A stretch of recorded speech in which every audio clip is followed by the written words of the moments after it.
Hello everyone and welcome back. In today's video, I'm going to show you how to always show or hide the Google Chrome Bookmarks Bar step by step.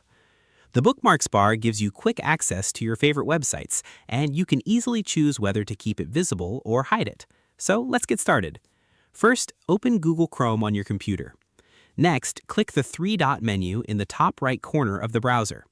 From the drop-down menu, select Settings. In the left-hand menu, click Appearance.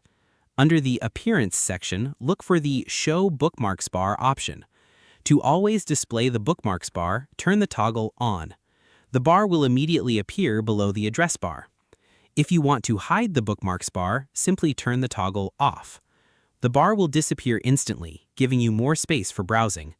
You can also quickly show or hide the bookmarks bar by pressing Ctrl-Shift-B on your keyboard. Pressing the shortcut again will toggle the bookmarks bar on or off.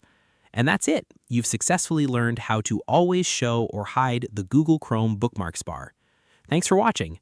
If you found this tutorial helpful, don't forget to like, subscribe, and turn on notifications for more Google Chrome tutorials, browser tips, and productivity guides. See you in the next video.